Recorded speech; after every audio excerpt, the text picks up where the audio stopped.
Vanessa Osorio, Almudena López e Claudia Silveiro son tres mulleres novas, emprendedoras e nais e están detrás da Balea das Cores, unha xoguetería que aterrou hai 8 meses no número 4 da Rúa Castelao, no centro de Pontevedra. É unha xoguetería educativa, todo xurde un pouco dun grupo, somos tres socias que vimos dun grupo de nais, dun grupo que tiñamos unhas ideas parecidas sobre crianza e demais, entonces dai xurdiu un pouco a idea e nós fomos profundizando máis as tres. Dende o seu establecemento, estas mulleres fan unha aposta polos xoguetes igualitarios para nenos e nenas e polo tipo de xogo que na súa faceta de nais prefiren para os seus cativos. Os xoguetes intentan educar en igualdade, educar de un modo libre e crítico para que os nosos nenos o día de mañán sean uns adultos con ese tipo de habilidades. Elas son de Pontevedra, Santiago e Redondela, pero decidiron que a Balea das Cores fora pontevedresa despois de analizar o ambiente que se vive na cidade.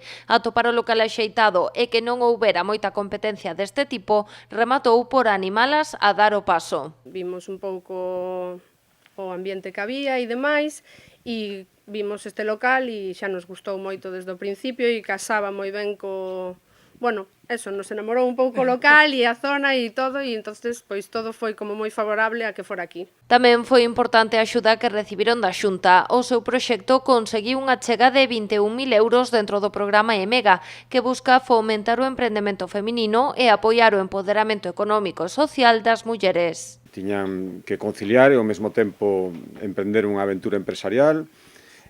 Para iso son estas axudas da Xunta de Galicia.